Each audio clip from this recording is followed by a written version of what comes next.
Halo Sobat PPPK 2021, kali ini kita akan membahas update ya kompetensi teknis pedagogik untuk semua formasi PPPK di tahap yang kedua.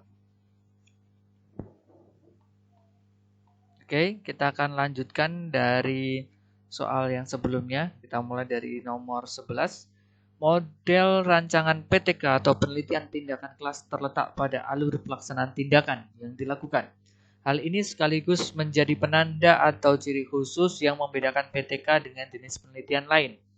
Adapun alur penelitian tindakan yang dimaksud adalah seperti kita ketahui bahwa penelitian tindakan kelas itu terpusat pada pelaksanaan tindakannya berupa observasi, kan seperti itu. Berarti urutan di dalam PTK adalah yang pertama adalah perencanaan. Kemudian yang kedua adalah pelaksanaan tindakan.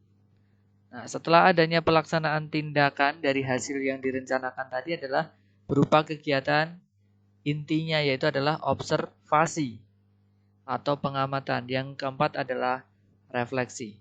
Maka sesuai dengan urutan ini yang tepat adalah option yang D. Perencanaan, kemudian pelaksanaan tindakan, setelah itu observasi dan dilanjutkan refleksi. Nomor 12. Merenungkan kembali tindakan perbaikan dan dampaknya serta mencari jalan keluar untuk tindak lanjut PTK merupakan merenungkan kembali, berarti merefleksi ya. Merefleksi. Berarti jawabannya adalah proses refleksi, yaitu adalah B. Nomor 13. Mengetahui proses tindakan, pengaruh tindakan yang disengaja dan tak sengaja, keadaan dan kendala tindakan, bagaimana keadaan dan kendala tersebut menghambat atau mempermudah tindakan, dan pengaruhnya merupakan kegiatan PTK pada langkah A. Refleksi, B. Observasi, C. Perencanaan, D. Pelaksanaan, ataukah E. Evaluasi. Di sini mengetahui, kemudian mengetahui pengaruh tindakannya, kemudian menjelaskan bagaimana keadaan atau kendala tersebut menghambat atau mempermudah. Nah, berarti ini semuanya berbasis dalam hal mengetahui atau dalam bentuk pengamatan. Pengamatan berarti masuk dalam ranah tindakan observasi. Berarti jawaban yang tepat adalah B, observasi. Oke, selanjutnya nomor 14. Menjadi guru profesional yang memiliki kecakapan memahami dan merespon serta berinteraksi dengan orang lain secara efektif merupakan bagian dari kecerdasan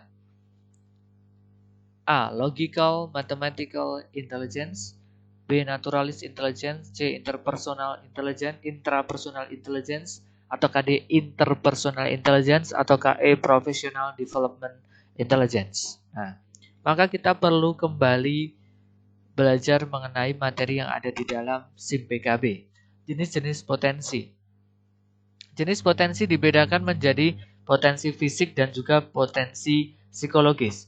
Potensi psikologis berkaitan dengan kecerdasan atau intelijensia, bakat dan juga kreativitas. Kecerdasan diantaranya adalah kecerdasan umum yang disebut sebagai kemampuan intelektual dan kecerdasan majemuk. Bakat sendiri terbagi atas bakat sekolah atau scholastic aptitude dan bakat dalam pekerjaan atau vocational aptitude.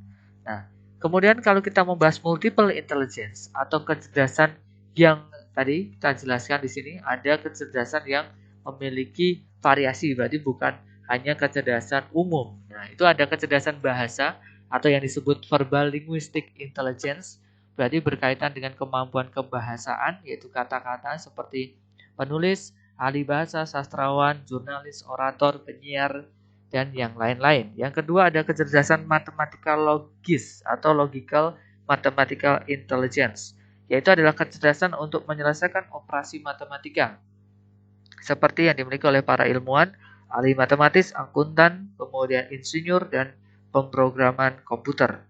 Yang ketiga ada kecerdasan spasial visual yang berkaitan dengan visual spatial intelligence, kecakapan berpikir dalam ruang 3 dimensi seperti yang dimiliki oleh pilot, nahkoda, astronot, pelukis, dan arsitek.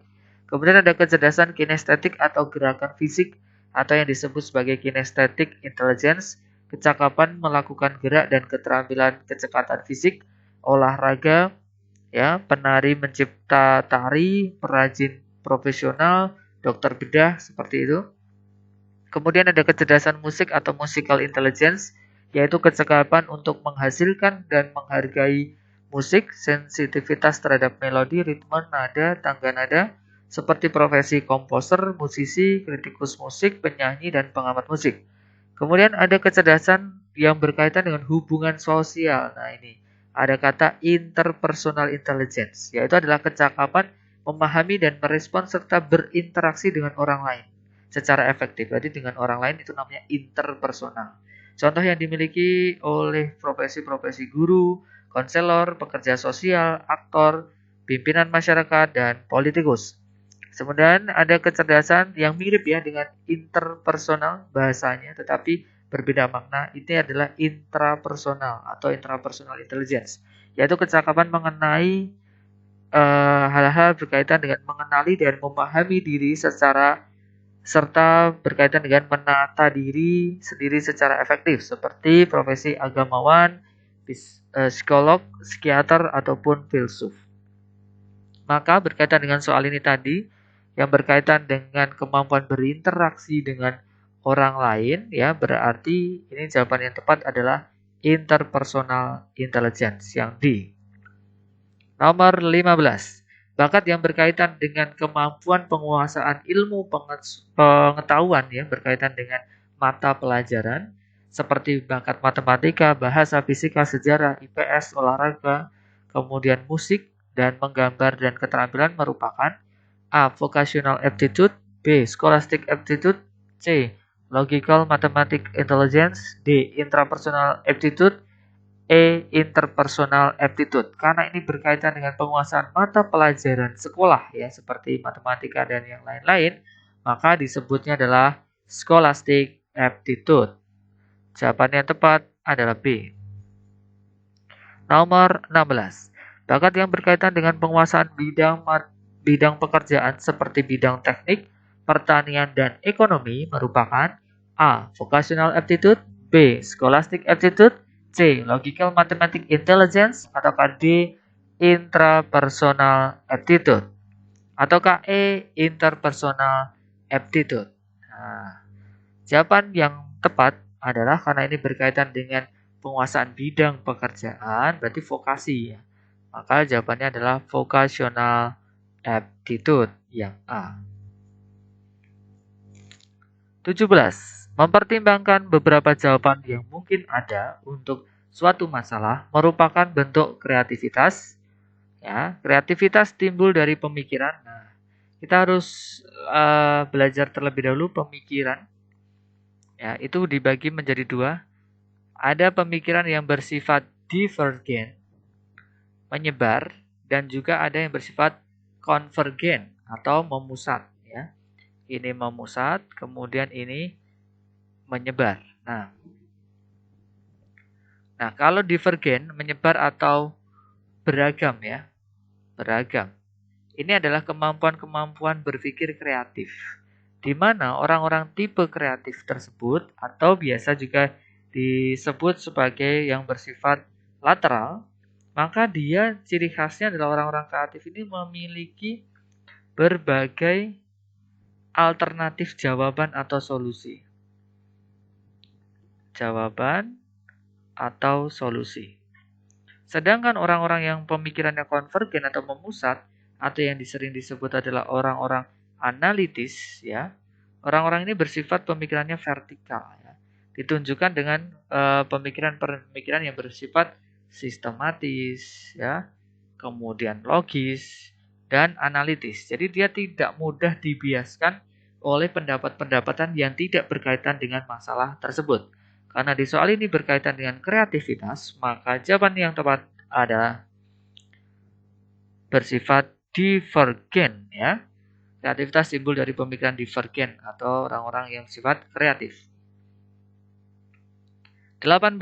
Bu Ani bermaksud mengembangkan kemampuan berpikir kreatif melalui curah gagasan atau brainstorming dengan kantong ide. Setiap siswa membawa kantong ide berisi satu benda. kemudian kantong ide ditukar dengan temannya. Tugas siswa adalah memberikan kata sebanyak mungkin terkait benda yang ada di kantong ide tersebut.